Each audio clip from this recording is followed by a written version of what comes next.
bago pa kayo sa ating channel, please hit like, share, subscribe at i-click ang bell para lagi kayong updated sa susunod na kabanata ng Putakterang Pinoy. Maagang dumating si Tinding sa simbahan ng Quiapo. Tahimik siyang naglakad sa gitna ng mga nagsisimba. Hawak-hawak ang kanyang lumang bag, dumiretso siya sa confessional booth. Hindi para mangumpisal, kundi para kausapin si Father. Padre, may mahalagang dokumento akong itinago dito noon pa. Nasa pangalan ko yun, sabi ni Tinding. Halatang may dalang mabigat. Agad silang nagtungo sa imbakan sa likod ng simbahan. Maya-maya, sa gitna ng mga lumang kahon at papel, natagpuan nila ang hinahanap.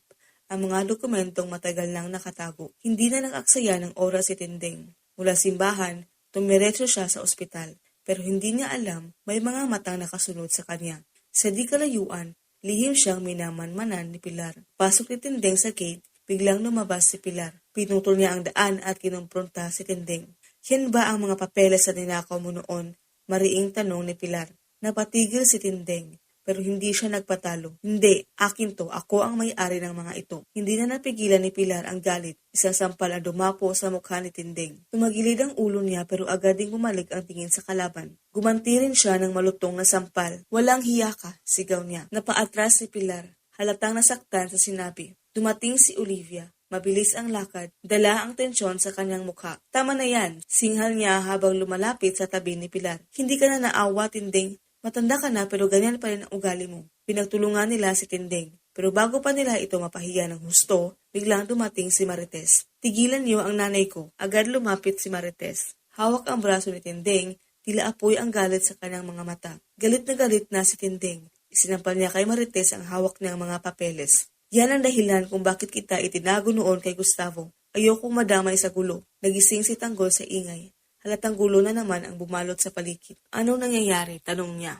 Habang papalapit, tumingin si Marites sa anak. Mabigat ang kanyang tinig, puno ng katotohanang matagal nang tinago. Marami ka pang hindi alam, Tanggol, lalo na tungkol sa pagkatao mo. Pumasok si Marites sa mansyon ng mga gerero. Dala ang tapang at ang katotohanan. Umarap siya kay Don Gustavo. Sino ka ba talaga? Tanong ng matandang lalaki. Matatag ang tinig ni Marites. Ako po si Marites, anak ako ni Tinding, at kayo ang tunay kong ama. Napatulala si Gustavo. Ngunit bago pa man siya makasagot, lumapit si Miguelito. Sinungaling ka, umalis ka rito. Ayoko ng gulo, sagot ni Marites. Ang gusto ko lang, matigil na ang patayan. Magkadugo tayo kahit ayaw mo. Pero si Miguelito, puno ng galit. Wala na akong pakialam. Lumayas ka. Sa kabilang dako, si Tanggol ay tuluyang nilamon ng galit sa nalaman. Hindi niya matanggap. Ang mga gerero ang pumatay kay David, sigaw niya. At kahit dugong gerero ako, papatayin ko sila. Wala na akong pakialam. Habang tumitindi ang sigalot, pinasok ng mga kalaban ang tinutuluyan ni Tinding. Napatay nila ang isa sa mga kasama niya. Sinubukan ni Tinding lumaban pero nahuli rin siya. Pasok sa kwarto, bilisan mo. Utos ang lalaki habang tinutukan siya ng baril. Gumapa ang takot, pero pinilit pa rin ni Tinding na protektahan ng iba. Ipinagbili niya ang sarili. Kapalit ng buhay ng mga kasamahan. Habang hinahanap si Fatima ng mga may masasamang balak, nakaalerto na si Tanggol. Kasama niya si Fatima. Biglang sumigaw si Tanggol. Dapa, Fatima. May nakaabang palang sniper. Agad siyang nagpaputok habang hinaharang ang bala para sa dalaga. Nang makaalis sila, tinamaan ng bala ang isa sa kanilang kasamahan.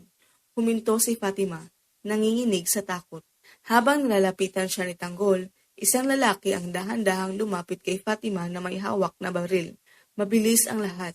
Fatima, sigaw ni Tanggol. Isang putok, isang sigaw, isang segundo lang katahimikan. Sa lahat na nangyari, lalong lumalim ang sugat sa puso ni Tanggol. Ang pagkamatay ni David ay hindi lang nag-iwan ng lungkot, kundi apoy ng paghihiganti. Ngayon, hindi na lang hustisya ang isinusugal. Pamilya na ang nakataya.